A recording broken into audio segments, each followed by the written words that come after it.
ఇంక్లాబ్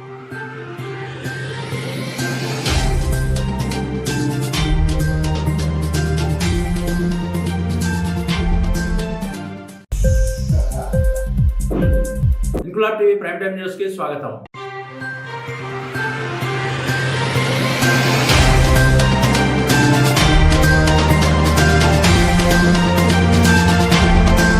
ఆ మండలానికి చెందిన ఓ రాజకీయ నేత చిన్నాయన కొడుకు ఇన్నాళ్లకు రాష్ట్ర మంత్రి అయ్యాడని సంతోషపడాలో లేక నేతలు మారినా మా తలరాతలు మారడం లేదని ఏడవాలో తెలియని దిక్కుతోచని స్థితిలో ఉన్నారు గిరిశిఖర గ్రామస్తులు. సరుకులు మోసుకెళ్తున్నట్లు ఓ మృతదేహాన్ని దాదాపు 1 కాదు 2 కాదు 7 కిలోమీటర్లు మోసుకెళ్లారంటే నమ్మక తప్పదు. విజయనగరం జిల్లా గంట్యాడ మండలం తాడిపూడి సమీప గిరిశిఖర గ్రామ గిరిజనులు వీరు. మంచాన పడ్డ గిరిజనుడిని సరైన రోడ్డు సదుపాయం లేక ఆసుపత్రికి డోలీలో తీసుకువెళ్లినా మృత్యువాత పడడంతో చేసేది లేక ఇలా తిరిగి డోలీపై తీసుకువెళ్లారు. చివరకు ఇలా కన్నీటి పర్యంతం అవడమే వీళ్లకు మిగిలింది. విశేషం ఏంటంటే గంట్యాడకు చెందిన నాటి టీడీపీ నేత, అప్పట్లో ఎంపీగా చేసిన కొండపల్లి పైడితల్లి నాయుడు తమ్ముడు కొడుకే ప్రస్తుత ఏపీ కూటమి ప్రభుత్వంలో మంత్రిగా బాధ్యతలు నిర్వహిస్తున్నారు.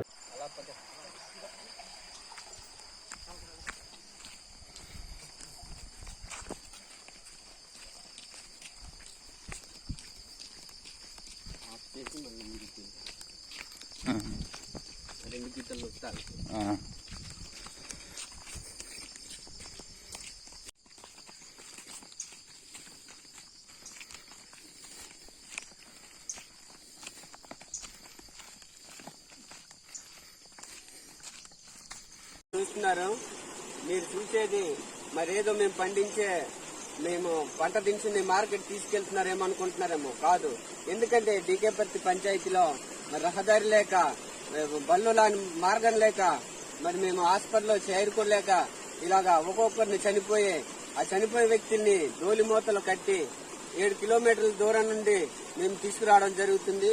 ఎందుకంటే నైట్ మేము హాస్పిటల్ తీసుకెళ్లగానే విజయనగరం మరి మహారాజ్ హాస్పిటల్లో ఆయన చనిపోయారు. రాత్రి 1 గంట సమయంలో మేము తీసుకొచ్చి 7 కిలోమీటర్లు మోసుకొని తీసుకురావడానికి మాకు ఈ టైం పట్టింది. అయ్యా, ప్రభుత్వాలు ఉన్నాయి, మరి మీరు వెంటనే స్పందించండి. ఎందుకంటే మరి ఈ మార్మూల గ్రామానికి ఒక ఎస్టీ గిరిజన గ్రామము. మరి మేము బతుకున్నది ఈ లోకల్లోనే బతుకుతున్నాం. అయ్యా, మీరు వెంటనే మా గ్రామాన్ని పరిశీలించండి.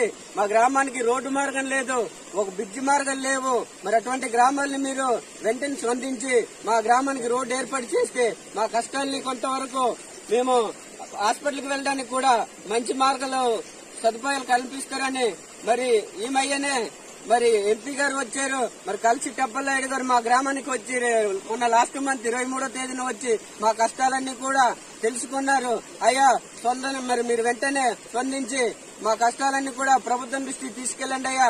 అలాగే మన విజయనగరం మంత్రి గారు ఉన్నారు, అయ్యా శ్రీనివాస్ గారు. అయ్యా, మా గ్రామానికి మీరు చూశారు, మా కష్టాలేంటో తెలుసుకున్నారు. మరి మీరు కూడా మా గ్రామానికి వెంటనే స్పందించి మరి మాకు రోడ్డు సౌకర్యం కల్పిస్తారని మరి మీరు మా కష్టాలన్నీ కూడా మీ వల్ల కాకపోయినా మరి సీఎం గారి దృష్టికి తీసుకెళ్లండి. అలాగే డిప్యూటీ సీఎం గారు పవన్ కళ్యాణ్ గారి దృష్టికి తీసుకెళ్లండి. లేదా అంటే నారా లోకేష్ గారు ఉన్నారు, మరి ఆయన దృష్టికి ఆయన తీసుకెళ్లండి. లేదనుకుంటే మీరు చేయలేమనుకుని చెప్పండి. నేను ఏ విధంగా అయినా మరి సీఎం గారి దృష్టికి నేను తీసుకెళ్ళడానికి కూడా ప్రయత్నిస్తాను. అయ్యా, మీరు ఉన్నారయ్యా, మీకోసం మేము ఎదురు చూస్తున్నామయ్యా. ఎందుకంటే మీరు చేయగలరు, మీరు అనుకుంటే సాధించగలరు. మాకు గిరిజన గ్రామానికి రోడ్డు వేయాలంటే పెద్ద కష్టమేం కాదయ్యా. 7 కిలోమీటర్లు, అది కూడా కొండలు కాదయ్యా, ప్లేన్ లోనే ఉంది, సింపుల్ గా అయిపోద్ది. అయ్యా, మీరు దాన్ని తలుచుకుంటే మీరు దానికి ఎంత పని కాదయ్యేది. సుమారు మా గ్రామానికి మీరు వేయాలనుకుంటే ఒక 3 కోట్లతోటైనా రోడ్డు వేయగలరు సార్. మీరు స్పందించి మా గ్రామానికి ఆదుకుంటారని చూశారయ్యా. మరి ఆయన వయసు ఎంత కాదు, 25 సంవత్సరాలే. ఆయన చనిపోయిన భార్య ఉంది, ఆయన 2 పిల్లలు ఉన్నారు, ఇప్పుడు ప్రెగ్నెంట్ తోటి ఉంది. ఇప్పుడు ఆయన పరిస్థితి ఏంటి? ఆయన ఇంకా ఎవరి తల్లిదండ్రులు లేరు, వాళ్ళ మామ లేరు, వాళ్ళ అత్త లేరు, వాళ్ళ నాన్న లేరు, ఎవరు కూడా లేరు. మరి ఆయన ఒక అనాథ పిల్లలు అంటాడు. మరి మేము హాస్పిటల్కి తీసుకెళ్లలేక ఇలాగ మార్గం మధ్యలో చనిపోయి చచ్చిపోయి మేము ఇంత కష్టపడి మళ్ళీ ఇంటికి చేరుకోవడం జరుగుతుందయ్యా. దయచేసి ప్రభుత్వాలు ముందుకు రండి, మాలాంటి గ్రామాలు ఉన్నాయి, ఆదుకోండి. ఎందుకంటే మేము మంచి ప్రభుత్వం వచ్చిందని మేము ఆశపడుతున్నాం. కానీ ఇలా మేము ప్రతి ఒక్కరూ ఇలాగ చచ్చిపోయి కాట్లలోకి వెళ్ళిపోతే మరి ఎందుకయ్యా మా బ్రతుకులు? నేను గత లాస్ట్ సంవత్సరము ఇదే నెలలోనే ఇదే టైంలోనే చనిపోతే బోట్ల మీద డోలి కట్టి గడ్ల మధ్యలో తీసుకొచ్చాము, అయినా సరే స్పందించలేదు. అయ్యా ఇప్పుడైనా స్పందించండి. ఎందుకంటే మీరు ఉన్నారని ఆశతోటే మేము బతుకుతున్నాం ఇక్కడ. మీరు కూడా చేయలేని పరిస్థితులు ఉంటే మాకెవరే ఆదుకుంటారు? మీరు చేయలేమని చెప్పండి. నిన్నెంతకైనా మరి కష్టపడి మరి విజయవాడ సీఎం ఆఫీస్ వరకైనా తీసుకెళ్లే పరిస్థితి ఉంది. ఎందుకంటే నేను కష్టపడి కూలి చేసి ప్రజలను ఆదుకుంటున్నానయ్యా. నేను ఒక పేదవాడిని, అలాగే నన్ను సర్పంచ్ ఎన్నుకొని ఈ గ్రామానికి ఆదుకుంటానని వాళ్ళు కూడా ఆశపడ్డారు. అయినా సరే ఫలితం లేదు. మేమెంత కష్టపడి రోడ్డుని జాబ్ చేసుకున్నా ఈ వర్షాల వల్ల కొట్టుకెళ్లి ఇలాంటి బళ్ళు వెళ్ళలేని పరిస్థితి ఉందయ్యా. అదేనయ్యా, ఒక రోడ్డు మార్గం ఉంటే అంబులెన్స్ రావాల్సింది, అయినా సరే ఆటో కూడా రాలేని పరిస్థితి వచ్చిందయ్యా. మరి మీరు ఏం చేస్తారో మాకు తెలియదు. వెంటనే స్పందించి మరి మా గ్రామానికి మీరు ఆదుకుంటారని మీకు మనస్ఫూర్తిగా కోరుకుంటున్నానయ్యా. మరి దయచేసి మీరు ఎటువంటి రిస్క్ తీసుకుంటారో నాకు సంబంధం లేదు. ఎందుకంటే మా కష్టాలన్నీ మీరు తీసుకెళ్లవలసిందే నేను కోరుతున్నాను.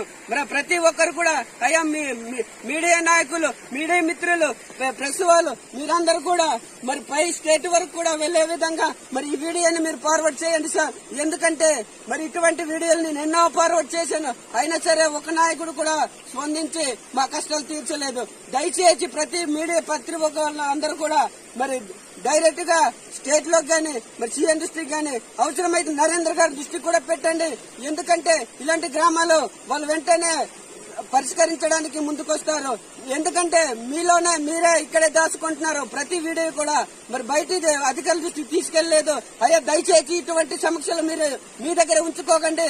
మరి సీఎం దృష్టికి తీసుకెళ్లండి, అవసరమైతే నరేంద్ర మోడీ దృష్టికి తీసుకెళ్లండి. మరి ఇలాంటి గ్రామాలను మీరు ఆదుకుంటారని మీకు వేడుకుంటున్నామయ్యా తండ్రి నాయన ప్రభువా.